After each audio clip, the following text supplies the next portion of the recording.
കഴിവ് പോലെ തന്നെ നല്ല ഭാഗ്യവും വേണ്ട ഒന്നാണ് നമ്മുടെ സിനിമാ മേഖല. ചില നടീനടന്മാർ ഉപേക്ഷിച്ച കഥാപാത്രങ്ങൾ തികച്ചും യാദൃശ്ചികമായി മറ്റു താരങ്ങൾക്ക് ലഭിക്കുകയും അത് അവരുടെ കരിയറിലെ തന്നെ ഏറ്റവും വലിയ വിജയമുണ്ടാക്കുകയും ചെയ്തിട്ടുണ്ട്. ഉദാഹരണത്തിന് ആകാശദൂത് എന്ന സിനിമയിൽ മാധവി അവതരിപ്പിച്ച ആനി എന്ന കഥാപാത്രം സുഹാസിനി, രേവതി, ഗീത തുടങ്ങി 5ഓളം നടിമാർ ഉപേക്ഷിച്ചതിന് ശേഷമാണ് തികച്ചും യാദൃശ്ചികമായി മലയാള സിനിമയിൽ നിന്നും മാറി നിൽക്കുകയായിരുന്ന മാധവിയിലേക്ക് എത്തുന്നതും അത് അവരുടെ കരിയറിലെ തന്നെ ഏറ്റവും വലിയ വിജയമായി മാറുന്നതും. ഇത്തരത്തിൽ യാദൃശ്ചികമായി വേഷങ്ങൾ ലഭിച്ച് കരിയറിൽ വലിയ മാറ്റമുണ്ടായ നടീനടന്മാർ ആരൊക്കെ എന്നാണ് ഇന്നത്തെ വീഡിയോയിൽ നോക്കാൻ പോകുന്നത്. വീഡിയോ മുഴുവനായി കാണാൻ ശ്രദ്ധിക്കുമല്ലോ. നേരെ നമുക്ക് ടോപ്പിക്കിലേക്ക് കടക്കാം. ലാൽ ജോസിന്റെ സംവിധാനത്തിൽ 1999 പുറത്തിറങ്ങിയ ചന്ദ്രൻ ഉദിക്കുന്ന ദിക്കിൽ എന്ന സിനിമയിൽ ദിലീപിന്റെ നായികയായ കാവ്യ മാധവൻ അവതരിപ്പിച്ച രാധ എന്ന കഥാപാത്രത്തിന് വേണ്ടി ആദ്യം സമീപിച്ചിരുന്നത് മറ്റൊരു താരത്തെയായിരുന്നു. അത് മറ്റാരുമല്ല, നമ്മുടെ ബേബി ശാലിനി ആയിരുന്നു. എന്നാൽ നിറം എന്ന സിനിമയുടെ തിരക്കുകൾ കാരണം ഈ ചിത്രത്തിൽ നിന്നും ശാലിനി പിന്മാറുകയായിരുന്നു. പിന്നീടാണ് അതുവരെ ബാലതാരമായി ചില സിനിമകളിൽ അഭിനയിച്ച കാവ്യ മാധവനിലേക്ക് എത്തുന്നത്. അന്ന് കാവ്യ മാധവൻ 10ാം ക്ലാസ്സിൽ പഠിക്കുകയായിരുന്നു. കുറച്ച് ആശങ്കയോടെയാണ് കാവ്യ ഈ കഥാപാത്രം ഏറ്റെടുത്തതെങ്കിലും വളരെ മനോഹരമായിട്ട് തന്നെ അവതരിപ്പിക്കുകയും ആദ്യമായി നായികയായി അഭിനയിച്ച സിനിമ തന്നെ വലിയ രീതിയിൽ ശ്രദ്ധിക്കപ്പെടുകയും ചെയ്തു. അതുവരെ ബാലതാരമായിരുന്ന കാവ്യ മാധവൻ മലയാളത്തിലെ മുൻനിര നായികമാരുടെ പട്ടികയിലേക്ക് ഈ സിനിമയോടുകൂടി ഉയർന്നു. രാഹുൽ സദാശിവന്റെ സംവിധാനത്തിൽ നമ്മുടെ മെഗാസ്റ്റാർ മമ്മൂട്ടി നായകനായി ഇപ്പോഴും തിയേറ്ററുകളിൽ പ്രദർശനം നടന്നുകൊണ്ടിരിക്കുന്ന ബ്രഹ്മയുഗം എന്ന സിനിമയിൽ അർജുൻ അശോകൻ അവതരിപ്പിച്ച തേവൻ എന്ന കഥാപാത്രത്തിന് വേണ്ടി അണിയറ പ്രവർത്തകർ ആദ്യം സമീപിച്ചിരുന്നത് മറ്റൊരു പ്രമുഖ നടനെയായിരുന്നു. യഥാർത്ഥത്തിൽ തേവൻ എന്ന കഥാപാത്രം ചെയ്യേണ്ടിയിരുന്നത് നമ്മുടെ ആസിഫ് അലി ആയിരുന്നു. എന്നാൽ മറ്റു ചില സിനിമകളുടെ തിരക്കുകൾ കാരണം ഈ ചിത്രത്തിന്റെ സെറ്റിൽ ജോയിൻ ചെയ്യാൻ പറ്റാതെ വരികയും പിന്നീട് അണിയറ പ്രവർത്തകർ അർജുൻ അശോകനെ സമീപിക്കുകയുമായിരുന്നു. എന്നാൽ ഈ സിനിമയിലെ തേവൻ എന്ന കഥാപാത്രം അർജുൻ അശോകന്റെ സിനിമാ കരിയറിലെ തന്നെ ഏറ്റവും മികച്ച പ്രകടനമാവുകയും ഒരുപാട് പ്രേക്ഷകരുടെ അഭിനന്ദനങ്ങൾ ഏറ്റുവാങ്ങുകയും സിനിമ വലിയ വിജയം നേടുകയും ചെയ്തിരുന്നു. എന്നാൽ പിന്നീട് ഈ കഥാപാത്രം ചെയ്യാൻ പറ്റാത്തത് തന്റെ സിനിമാ കരിയറിലെ തന്നെ ഏറ്റവും വലിയ നഷ്ടമാണെന്ന് ആസിഫ് അലി തുറന്നു പറഞ്ഞിരുന്നു. സുന്ദർദാസിന്റെ സംവിധാനത്തിൽ ലോഹിദാസിന്റെ രചനയിൽ 1996 പുറത്തിറങ്ങിയ ചിത്രമായിരുന്നു സല്ലാപം. ഈ സിനിമയിൽ മഞ്ജു വാര്യർ അവതരിപ്പിച്ച രാധ എന്ന നായിക കഥാപാത്രം ആദ്യം ചെയ്യേണ്ടിയിരുന്നത് നടി ആനി ആയിരുന്നു. മറ്റു ചില സിനിമകളുടെ തിരക്കുകൾ കാരണമാണ് ആനിക്ക് ഈ സിനിമയിൽ ജോയിൻ ചെയ്യാൻ പറ്റാതെ വന്നത്.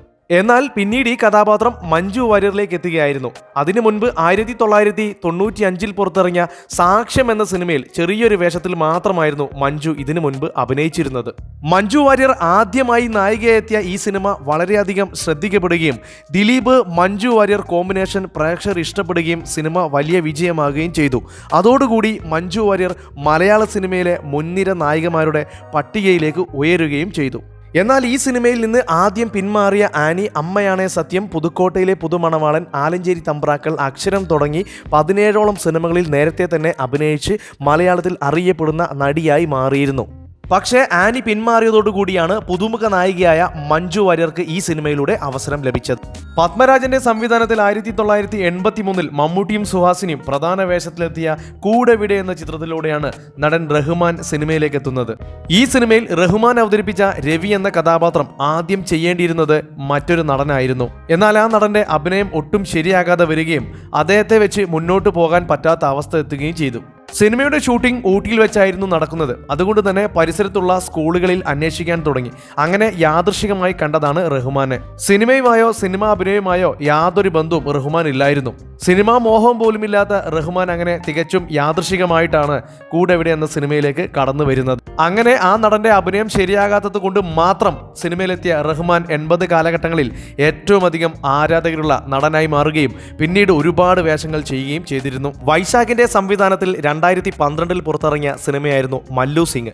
ഉണ്ണി മുകുന്ദൻ, കുഞ്ചാക്കോ ബോബൻ, ആസിഫ് അലി, ബിജു മേനോൻ, മനോജ് കെജൻ, സുരാജ് വെഞ്ഞാറമൂടി തുടങ്ങി വലിയൊരു താരനിര ഈ സിനിമയിലുണ്ടായിരുന്നു. എന്നാൽ ഈ സിനിമയിൽ ഉണ്ണി മുകുന്ദൻ അവതരിപ്പിച്ച ടൈറ്റിൽ റോൾ ഹരീന്ദ്ര സിംഗ് എന്ന കഥാപാത്രം ആദ്യം ചെയ്യേണ്ടിയിരുന്നത് പൃഥ്വിരാജ് ആയിരുന്നു. ഈ ചിത്രത്തിൽ ആസിഫ് അലി അവതരിപ്പിച്ച ഒറിജിനൽ ഹരീന്ദ്ര സിംഗിന്റെ ഗസ്റ്റ് അപ്പിയറൻസ് ആയിരുന്നു ഉണ്ണി മുകുന്ദന് പറഞ്ഞു വെച്ചിരുന്ന റോള്. ഈ സിനിമയുടെ ഫോട്ടോഷൂട്ട് വരെ പൃഥ്വിരാജിനെ വെച്ച് അന്ന് നടത്തിയിരുന്നു. മറ്റു ചില സിനിമകളുടെ തിരക്കുകൾ കാരണമാണ് പൃഥ്വിരാജ് ഈ സിനിമയിൽ നിന്നും പിന്മാറിയത്. പിന്നീടാണ് ഒട്ടും പ്രതീക്ഷിക്കാതെ ഈ കഥാപാത്രം ഉണ്ണി മുകുന്ദന് ലഭിക്കുന്നത്. ഉണ്ണി മുകുന്ദൻ ചെയ്യാനിരുന്ന ഗസ്റ്റ് അപ്പിയറൻസ് ആസിഫ് അലിക്കും നൽകി. എന്നാൽ പൃഥ്വിരാജിനെ സംബന്ധിച്ചിടത്തോളം ഇതൊരു സാധാരണ സിനിമയായിരുന്നു. പക്ഷേ അതുവരെ ചെറിയ ചെറിയ വേഷങ്ങൾ മാത്രം ചെയ്തിരുന്ന ഉണ്ണി മുകുന്ദന് കരിയറിലെ തന്നെ ഏറ്റവും വലിയ വേഷവും ബ്രേക്കുമായി മാറുകയായിരുന്നു മല്ലു സിംഗ് എന്ന ഈ സിനിമ. ഈ ചിത്രം ശ്രദ്ധിക്കപ്പെട്ടതോടുകൂടി ഉണ്ണി മുകുന്ദന്റെ കരിയർ ഗ്രാഫ് വളരെയധികം ഉയർന്നു. വിനയന്റെ സംവിധാനത്തിൽ 2002 പുറത്തിറങ്ങിയ ചിത്രമായിരുന്നു ഊമ പെണ്ണിന് ഉരിയാട പയ്യൻ. എന്നാൽ ഈ സിനിമയിലെ ബോബി എന്ന കഥാപാത്രം ആദ്യം അവതരിപ്പിക്കേണ്ടിയിരുന്നത് ദിലീപായിരുന്നു. എന്നാൽ ചില കാരണങ്ങളാൽ ദിലീപ് ഈ സിനിമയിൽ നിന്നും പിന്മാറിയതോടുകൂടിയാണ് അന്നത്തെ കാലത്ത് ചാൻസ് അന്വേഷിച്ചു നടക്കുകയായിരുന്ന ജയസൂര്യയിലേക്ക് ഈ കഥാപാത്രം എത്തുന്നത്. ഒട്ടും പ്രതീക്ഷിക്കാതെയായിരുന്നു ഈ കഥാപാത്രം അദ്ദേഹത്തിന് അന്ന് ലഭിച്ചത്. ഇതിനു മുൻപ് ചില സിനിമകളിൽ ജൂനിയർ ആർട്ടിസ്റ്റായും ചെറിയ ചെറിയ വേഷങ്ങളിലും മാത്രമായിരുന്നു ജയസൂര്യ അഭിനയിച്ചിരുന്നത്. കാവ്യ മാധവനായിരുന്നു ഈ സിനിമയിലെ നായിക. അതുവരെ നിരവധി സിനിമകളിൽ നായകനായി മലയാളത്തിലെ മുൻനിര നായകന്മാരുടെ പട്ടികയിലേക്ക് വന്ന ദിലീപിന്റെ പിന്മാറ്റം ചാൻസ് അന്വേഷിച്ച് നടന്നുകൊണ്ടിരുന്ന ജയസൂര്യക്ക് മലയാള സിനിമയിലേക്ക് വലിയൊരു അവസരമാണ് തുറന്നുകൊടുത്തത്. ഈ സിനിമയിലെ ജയസൂര്യയുടെ കഥാപാത്രം വളരെയധികം ശ്രദ്ധിക്കപ്പെടുകയും പിന്നീട് ഒരുപാട് അവസരങ്ങൾ ജയസൂര്യക്ക് ലഭിക്കുകയും മലയാളത്തിലെ മികച്ച നടനായി തുടരുകയും ചെയ്തു. സിദ്ദിഖ് ലാലിന്റെ സംവിധാനത്തിൽ 1991 പുറത്തിറങ്ങിയ ഗോഡ് ഫാദർ എന്ന സിനിമയിൽ കനക അവതരിപ്പിച്ച മാലു എന്ന കഥാപാത്രം ചെയ്യേണ്ടിയിരുന്നത് മറ്റൊരു നടിയായിരുന്നു. മറ്റാരുമല്ല, അത് നമ്മുടെ ഊർവശിയായിരുന്നു. ഈ കഥാപാത്രത്തിനായി സംവിധായകർ ഊർവശിയെ സമീപിച്ചിരുന്നെങ്കിലും മറ്റു ചില സിനിമകളുടെ തിരക്കുകൾ കാരണം ചിത്രത്തിൽ ജോയിൻ ചെയ്യാൻ പറ്റാതെ വരികയായിരുന്നു. അതോടുകൂടി ഒരുപാട് അന്വേഷണങ്ങൾക്കൊടുവിലാണ് ഈ കഥാപാത്രം കനകയിലെത്തുന്നത്. ഇതിനു മുൻപ് ഏതാനും ചില തമിഴ് സിനിമകളിൽ അഭിനയിച്ച കനകയ്ക്ക് ഗോഡ് ഫാദർ വലിയൊരു ബ്രേക്ക് നൽകുകയും മലയാളത്തിൽ ഏറ്റവും അധികം പ്രദർശിപ്പിച്ച ചിത്രത്തിലെ നായിക എന്ന റെക്കോർഡ് നേടിക്കൊടുക്കുകയും ചെയ്തു. കനകയുടെ ആദ്യ മലയാള സിനിമ കൂടിയായിരുന്നു ഇത്. ഉർവശിയുടെ പിന്മാറ്റം കനകയ്ക്ക് മലയാളത്തിലേക്ക് ഒരു അവസരം തുറന്നുകൊടുത്തു. മാത്രമല്ല, ഈ സിനിമയിൽ ഭീമൻ രഘു അവതരിപ്പിച്ച പ്രേമചന്ദ്രൻ എന്ന കഥാപാത്രം ആദ്യം അവതരിപ്പിക്കേണ്ടിയിരുന്നത് നെടുമുടി വേണുവായിരുന്നു. ഭീമൻ രഘുവിനെ കടപ്പുറം കാർത്തിയായനി എന്ന കഥാപാത്രത്തിന്റെ കൂടെയുള്ള ഒരു ഗുണ്ടയുടെ റോളിലായിരുന്നു ആദ്യം കാസ്റ്റ് ചെയ്തിരുന്നത്. നെടുമുടി വേണു ചില സിനിമകളുടെ തിരക്കുകൾ കാരണം പിന്മാറിയതുകൊണ്ടാണ് ഭീമൻ രഘുവിന് പ്രേമചന്ദ്രൻ എന്ന മുഴുനീള കഥാപാത്രം ലഭിച്ചത്. നെടുമുടിയെ സംബന്ധിച്ചിടത്തോളം ഇതൊരു സാധാരണ കഥാപാത്രമാണ്. ഇതിനു മുൻപ് ഒരുപാട് കഥാപാത്രങ്ങൾ ചെയ്ത് എസ്റ്റാബ്ലിഷ് ആയിട്ടുണ്ട് നെടുമുടി. പക്ഷേ അതുവരെ ഗുണ്ടാവേഷങ്ങൾ മാത്രം ചെയ്ത ഭീമൻ രഘുവിന് ഇത് വലിയൊരു ബ്രേക്ക് ആവുകയും കരിയറിലെ തന്നെ ഒരു ഉയർച്ചയാകുകയും ചെയ്തു. ലാൽ ജോസിന്റെ സംവിധാനത്തിൽ 2006 പുറത്തിറങ്ങിയ ചിത്രമായിരുന്നു ക്ലാസ്മേറ്റ്സ്. പൃഥ്വിരാജ്, ഇന്ദ്രജിത്ത്, ജയസൂര്യ, നരേൻ തുടങ്ങി വലിയൊരു താരനിര ഈ സിനിമയിലുണ്ടായിരുന്നു. എന്നാൽ ഈ സിനിമയിൽ നരേൻ അവതരിപ്പിച്ച മുരളി അയ്യർ എന്ന കഥാപാത്രം ആദ്യം അവതരിപ്പിക്കേണ്ടിയിരുന്നത് കുഞ്ചാക്കോ ബോബനായിരുന്നു. സിനിമയുടെ ഷൂട്ടിംഗ് ആരംഭിക്കുന്നതിന് തൊട്ട് മുൻപാണ് കുഞ്ചാക്കോ ബോബൻ ഈ സിനിമയിൽ നിന്ന് പിന്മാറുന്നതും തികച്ചും യാദൃശ്ചികമായി ഈ കഥാപാത്രം നരേനിലെത്തുന്നതും. അതുവരെ ഏതാനും ചില സിനിമകളിൽ നരേൻ അഭിനയിച്ചിരുന്നെങ്കിലും ഈ ചിത്രമാണ് നരേനെ കൂടുതൽ ജനപ്രിയനാക്കിയത്. ഈ സിനിമയിൽ നരേൻ അഭിനയിച്ച എൻ്റെ കൽബിലെ വെണ്ണിലാവ് എന്ന് തുടങ്ങുന്ന ഗാനം വളരെയധികം ശ്രദ്ധിക്കപ്പെടുകയും അന്നത്തെ കാലത്ത് ഏറ്റവും അധികം പോപ്പുലറായ മലയാള ഗാനമായി മാറുകയും ചെയ്തിരുന്നു. ഇതോടുകൂടി കേരളത്തിൽ നരേന് വലിയൊരു ഫാൻ ബേസ് ഉണ്ടാകുകയും ചെയ്തു. ലാൽ ജോസിന്റെ സിനിമാ കരിയറിലെ തന്നെ ഏറ്റവും വലിയ ഹിറ്റുകളിലൊന്നാണ് ക്ലാസ്മേറ്റ്സ്. അങ്ങനെ കുഞ്ചാക്കോ ബോബന്റെ പിന്മാറ്റം യാദൃശ്ചികമായി നരേന് വലിയൊരു ഹിറ്റ് നൽകുകയും ചെയ്തു. റാഫി മെക്കാർട്ടിന്റെ സംവിധാനത്തിൽ 2000 പുറത്തിറങ്ങിയ സിനിമയായിരുന്നു തെങ്കാശിപട്ടണം. സുരേഷ് ഗോപി, ലാല്, ദിലീപ്, സംയുക്ത വർമ്മ, ഗീതു മോഹൻദാസ്, കാവ്യ മാധവൻ തുടങ്ങിയവരായിരുന്നു പ്രധാന വേഷങ്ങൾ കൈകാര്യം ചെയ്തിരുന്നത്. ഈ സിനിമയിൽ സലീം കുമാറും മച്ചാൻ വർഗീസും അവതരിപ്പിച്ച 2 കഥാപാത്രങ്ങളും ആദ്യം ചെയ്യേണ്ടിയിരുന്നത് നമ്മുടെ ഇന്ദ്രൻസ് ചേട്ടനായിരുന്നു. ഈ സിനിമയിൽ KD കമ്പനിയുടെ മറ്റൊരു മാനേജർ കഥാപാത്രമായിരുന്നു ഇന്ദ്രൻസ് ചെയ്യേണ്ടിയിരുന്നത്. എന്നാൽ മറ്റു ചില സിനിമകളുടെ തിരക്കുകൾ കാരണമായിരുന്നു ഈ സിനിമയിൽ നിന്നും ഇന്ദ്രൻസ് പിന്മാറിയത്. അതോടുകൂടി അന്ന് ഒരു ദിവസത്തെ ഷൂട്ടിങ്ങിന് വേണ്ടി മാത്രം വന്ന സലീം കുമാറിനും മച്ചാൻ വർഗീസിനും ഇന്ദ്രൻസ് ചെയ്യാനിരുന്ന കഥാപാത്രം പകുത്തു നൽകുകയായിരുന്നു. അങ്ങനെ ഒരു ദിവസത്തെ ഷൂട്ടിങ്ങിനായി ചെറിയ റോളിലെത്തിയ സലീം കുമാറിനും മച്ചാൻ വർഗീസിനും സിനിമ ഉടനീളമുള്ള വലിയ കഥാപാത്രം തന്നെ ലഭിച്ചു. അന്നത്തെ കാലത്ത് ഈ സിനിമ വലിയ ഹിറ്റാവുകയും അതുവരെ ചെറിയ ചെറിയ റോൾ മാത്രം ചെയ്ത സലീം കുമാറിനും മച്ചാൻ വർഗീസിനും വലിയ ബ്രേക്ക് നൽകുകയും ഈ ചിത്രത്തിലെ കോമഡി രംഗങ്ങൾ വളരെയധികം ശ്രദ്ധിക്കപ്പെടുകയും ചെയ്തു. അതോടുകൂടി രണ്ടുപേർക്കും പിന്നീട് ഒരുപാട് അവസരങ്ങൾ ലഭിച്ചു.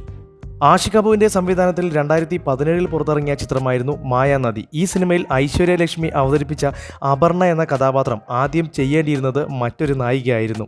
ഷൂട്ടിംഗ് ആരംഭിക്കുന്നതിന് തൊട്ട് മുൻപ് ആ നായിക പിന്മാറിയതോടുകൂടിയാണ് ഈ കഥാപാത്രം അപ്രതീക്ഷിതമായി ഐശ്വര്യലക്ഷ്മിയിലെത്തുന്നത്. മായാനദിക്ക് മുൻപ് ഞണ്ടുകളുടെ നാട്ടിൽ ഒരു ഇടവേള എന്ന ചിത്രത്തിൽ മാത്രമായിരുന്നു ഐശ്വര്യലക്ഷ്മി ഇതിനു മുൻപ് അഭിനയിച്ചിരുന്നത്. ടൊവിനോ തോമസ് നായകനായ ഈ ചിത്രത്തിൽ ഐശ്വര്യലക്ഷ്മി അവതരിപ്പിച്ച കഥാപാത്രം വളരെയധികം ശ്രദ്ധിക്കപ്പെടുകയും ഐശ്വര്യലക്ഷ്മിക്ക് കരിയറിലെ തന്നെ വലിയൊരു ഗ്രാഫ് വളർച്ച ഉണ്ടാവുകയും ചെയ്തു. ജോഷിയുടെ സംവിധാനത്തിൽ 2004 പുറത്തിറങ്ങിയ ചിത്രമാണ് റൺവേ. ഈ സിനിമയിൽ ദിലീപ് അവതരിപ്പിച്ച വാളയാർ പരമശിവം എന്ന നായക കഥാപാത്രം ആദ്യം ചെയ്യാനിരുന്നത് മെഗാസ്റ്റാർ മമ്മൂട്ടിയായിരുന്നു. പക്ഷേ ചില സിനിമകളുടെ തിരക്കുകൾ കാരണം ഈ ചിത്രത്തിൽ നിന്നും മമ്മൂട്ടി പിന്മാറുകയായിരുന്നു. പിന്നീട് ആര് എന്ന ചോദ്യത്തിനൊടുവിലാണ് ഈ കഥാപാത്രം ദിലീപിലെത്തുന്നത്. എന്നാൽ ഈ സിനിമ ദിലീപിന്റെ കരിയറിൽ വലിയൊരു മാറ്റം തന്നെ ഉണ്ടാക്കി. അതുവരെ കോമഡി വേഷങ്ങൾ മാത്രം ചെയ്ത ദിലീപിന് ആക്ഷൻ രംഗങ്ങളും വഴങ്ങും എന്ന് തെളിയിച്ചത് ഈ റൺവേ എന്ന സിനിമയാണ്. ഈ സിനിമ വലിയ വിജയമായിരുന്നു. ഇപ്പോൾ ഈ സിനിമയുടെ രണ്ടാം ഭാഗം പ്ലാൻ ചെയ്യുന്നതായി ദിലീപ് ഒരു അഭിമുഖത്തിൽ പറയുകയും ചെയ്തിരുന്നു. ഡെന്നീസ് ജോസഫിന്റെ സംവിധാനത്തിൽ 1988 പുറത്തിറങ്ങിയ മമ്മൂട്ടി ചിത്രമായിരുന്നു മനു അങ്കിൾ. ഈ സിനിമയിൽ സുരേഷ് ഗോപി അവതരിപ്പിച്ച മിന്നൽ പ്രതാപൻ എന്ന കോമഡി പോലീസ് കഥാപാത്രം ആദ്യം ചെയ്യാനിരുന്നത് നമ്മുടെ ജഗതി ചേട്ടനായിരുന്നു. എന്നാൽ മറ്റു ചില സിനിമകളുടെ തിരക്കുകൾ കാരണം ജഗതി ചേട്ടന് ഈ സിനിമയിൽ ജോയിൻ ചെയ്യാൻ പറ്റാതെ വരികയും അവിടെ ഷൂട്ടിംഗ് കാണാൻ വന്ന സുരേഷ് ഗോപിക്ക് യാദൃശ്ചികമായി ഈ റോൾ ലഭിക്കുകയുമായിരുന്നു. വളരെ മനോഹരമായിട്ട് തന്നെ അദ്ദേഹം ആ കഥാപാത്രം അവതരിപ്പിക്കുകയും സുരേഷ് ഗോപിക്ക് അതുവരെ മലയാള സിനിമയിൽ ഉണ്ടായിരുന്ന ഇമേജ് ബ്രേക്ക് ചെയ്യുകയും ചെയ്ത ചിത്രമായിരുന്നു മനു അങ്കിൾ. സിനിമ വളരെയധികം ശ്രദ്ധിക്കപ്പെടുകയും സുരേഷ് ഗോപിയുടെ മിന്നൽ പ്രതാപൻ എന്ന കഥാപാത്രത്തിന് ഒരുപാട് ഫാൻ ബേസ് ഉണ്ടാകുകയും ചെയ്തു. അപ്പോൾ ഇത്രയും സിനിമകളാണ് ഇന്നത്തെ ലിസ്റ്റിൽ ഉൾപ്പെടുത്തിയിരിക്കുന്നത്. ഇതുപോലെ നിങ്ങൾക്കറിയാവുന്ന ഏതെങ്കിലും സിനിമകളുണ്ടെങ്കിൽ കമൻറ്റ് ബോക്സിൽ രേഖപ്പെടുത്താൻ മറക്കരുത്. അപ്പോൾ വീഡിയോ അവസാനിപ്പിക്കുകയാണ്. ഇഷ്ടപ്പെടുകയാണെങ്കിൽ ചാനൽ സബ്സ്ക്രൈബ് ചെയ്ത് സപ്പോർട്ട് ചെയ്യാൻ മറക്കരുത്. മറ്റൊരു വീഡിയോയുമായി വീണ്ടും കാണാം. Thank you for watching only for cinema.